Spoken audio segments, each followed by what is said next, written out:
আমার প্রিয় ছাত্রছাত্রীরা, আজ আমি তৃতীয় শ্রেণীর বাংলা ক্লাস নেব। তাই তৃতীয় শ্রেণীতে তোমরা যারা পড়ো, তোমাদের পাতাবাহার বইয়ের এক পাতা খোলো। এক পাতাতে একটি প্রচলিত গল্প আছে, সত্যি সোনা। আজকে এই গল্পটা আমরা পড়ব। কেমন? প্রথমে সড়ক পাঠ করব, তাই তোমরা আমার সঙ্গে সড়ক পাঠ করো। আমি পড়ছি, তোমরা শোনো। সত্যি সোনা। বুড়ো চাষি কঠিন অসুখ করেছে, বাঁচার আশা নেই। সেই সময় একমাত্র ছেলেকে ডেকে বলল, ওহে বাপু, আমার দিন ফুরিয়ে এসেছে, যাওয়ার সময় তোমাকে একটা দরকারি কথা বলে যাই।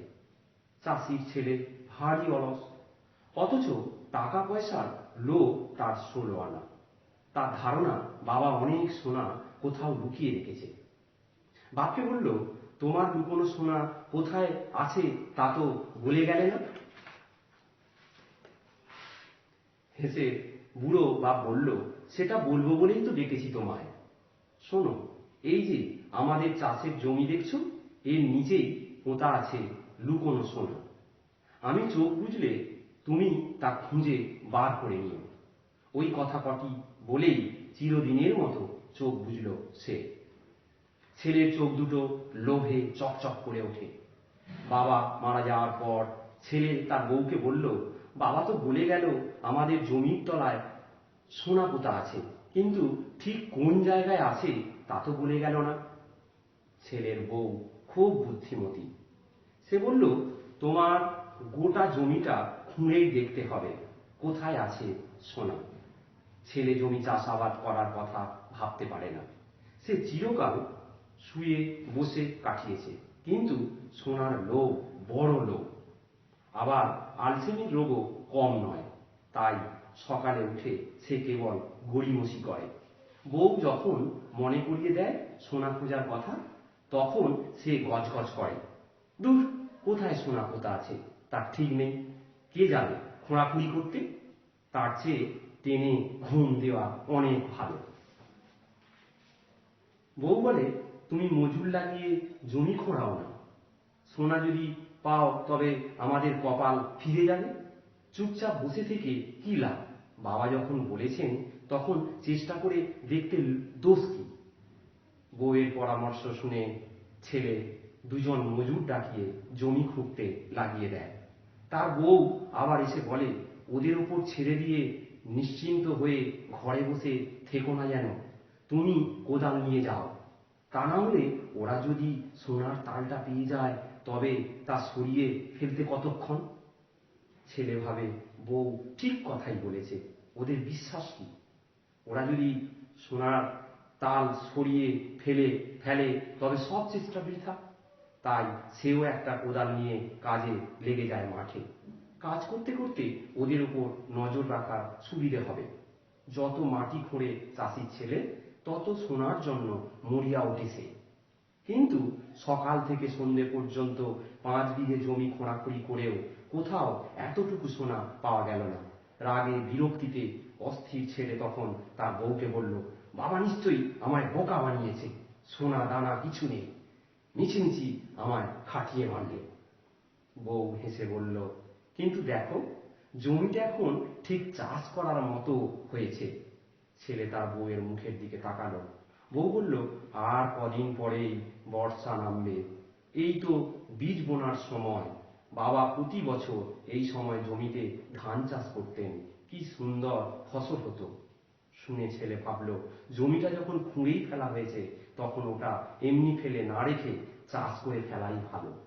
তার বউ হাট থেকে সবচেয়ে সেরা ধানের বীজ কিনে আনলো। স্বামী সকাল থেকে সন্ধে পর্যন্ত খেতে কাজ করে, বউ তার খাবার নিয়ে যায়, তামাক সেজে নিয়ে যায়। অলস স্বামীর এইভাবে কাজ করতে দেখে গর্বে বুক ভরে যায় তার। তারপর যথাসময়ে বর্ষা নামলো। সে বছর বৃষ্টিও হলো খুব ভালো। অল্প দিনের মধ্যে ক্ষেত ভরে গেল শস্যে। মাঠ ভরা পাকা ধানের রাশি দেখে মনে হলো সত্যি কে যেন সোনা ঢেলে দিয়েছে মাঠে। বউ বলল, দেখো, বাবা মিথ্যে বলেননি, সত্যি সত্যি সোনা ফলেছে মাঠে। ছেলে অবাক হয়ে তাকিয়ে থাকে মাঠের দিকে। জমিতে যে এত ভালো ফসল ফলে তা সে এই প্রথম জানল। ফসল কাটার পর তা হাটে বিক্রি করে এক থলি টাকা পেল চাষির ছেলে। বাড়ি ফিরে সে বউকে বলল, এই দেখো কত টাকা। আমার ধারণা ছিল না যে জমি চাষ করে এত রোজগার করা যায়। বউ খুব খুশি। এই তার স্বামীর প্রথম রোজগার। হেসে বলল, তাহলে বাবার কথাই ঠিক তো, জমিতে সত্যিই সোনা পোতা ছিল? মাথা নেড়ে ছেলে জবাব দিল, 16 আনা। আজ আমি বুঝেছি যে বুদ্ধি খাটালে আর কঠোর পরিশ্রম করলে তার পুরস্কার পেতে দেরি হয় না। তাহলে এটা আমি পড়লাম, পুরোটাই পড়লাম, কেমন? তাহলে দেখো, এখানে একটা কথা পরিষ্কার হলো যে অলসভাবে বসে থাকলে কিন্তু কোনো কিছু আমাদের কাছে আসবে না। যে শুয়ে থাকে তার ভাগ্যও শুয়ে থাকে, এই যে কথাটা এই গল্পের মধ্যে কিন্তু এই কথাটাই পরিষ্কার হচ্ছে। দেখো, তোমরা বুঝতে নিশ্চয়ই পেরেছ, তবু আমি ছোট্ট করে বলি কথাগুলো। যে সত্যি সোনা, এখানে সোনা বলতে কোন সোনার কথা সেটা নিশ্চয়ই আমরা বুঝতে পারলাম। বুড়ো চাষি তার ছেলের প্রকৃতি জানত যে ছেলে অলস, তাই তিনি তার ছেলেকে বলেছেন যে আমি যে সমস্ত সম্পত্তি সোনা দানা আছে সেগুলো বুঝে নিতে হবে, কারণ আমার আর বেশি দিন সময় নেই বলে ছেলেকে ডেকেছে। ছেলে লোভে বাবাকে জিজ্ঞেস করছে যে কোথায় তুমি সেই সব সোনা রেখেছ। তখন বৃদ্ধ বাবা বলেছেন যে যা গোপনীয় সোনা, যে সমস্ত সোনা দানা সেগুলো সব মাঠে আছে, মাঠে মধ্যে পোতা আছে। ছেলের লোভ, তারপরে কি হচ্ছে, বুড়ো বাবা মারা গেছে। ছেলের লোভ 16 আনা। ছেলে এই অলস প্রকৃতির ছেলে, সে সঙ্গে সঙ্গে কি করেছে, দুজন মজুরকে লাগিয়ে মাটি খুঁড়তে শুরু করে দিয়েছে মাঠে। প্রায় 5 বিঘের মতো জমি খোঁড়া হয়ে গেছে, কিন্তু সোনা পায়নি। কিন্তু রাগ ক্রমশ তার বাড়ছে যে তার বাবা নির্দিষ্ট করে কোথায় সোনাটা রেখে গেছেন সেটা বলেননি। কিন্তু সেই ছেলের স্ত্রী ভীষণ বুদ্ধিমতী ছিলেন। তিনি যুক্তি দিয়েছিলেন যে শুধু মজুর লাগালেই হবে না, মজুরদের পাশে থাকতে হবে। তাই কোদাল নিয়ে তুমিও চলে যাও মাটি খুঁড়তে, কারণ তারা যদি সোনার তালটা পেয়ে যায় তাহলে তারা যদি লুকিয়ে নেয়। এটা কিন্তু সেই ছেলের মাথার মধ্যে লেগেছিল যে সত্যিই তো। সেও কি করলো, কোদাল নিয়ে তাদের সঙ্গে কাজে লেগে গিয়েছিল। কাজ করতে করতে কিন্তু সোনা আর পায়নি। যখন পুরো খনন করা হয়ে গেছে তখন তার বুদ্ধিমতী স্ত্রী বলেছিলেন যে এবার তো বর্ষার সময়, বাবা তো এই সময় বীজ বুনতেন ধান, তাহলে ধান বোনা হোক না। তখন তার স্বামীকে সব থেকে সেরা যে ধানের বীজটা সেটা এনে দিয়েছিল এবং ছেলে সেই ধান চাষ করেছিল। তারপরে নির্দিষ্ট সময়ে সেই ধান পুরো সোনালি রঙে পুরো মাঠ ভরে গিয়েছিল। আর সেই ধান তুলে সেই ধান বিক্রি করে প্রচুর টাকা পেয়েছিল এবং তার স্ত্রীকে বলেছিল যে দেখো এত এত টাকা সে তার ধারণাই ছিল না যে চাষ করে এত টাকা পাওয়া যায়। তখন তার স্ত্রী খুব খুশি হলো যে তার স্বামীর এটা প্রথম রোজগার।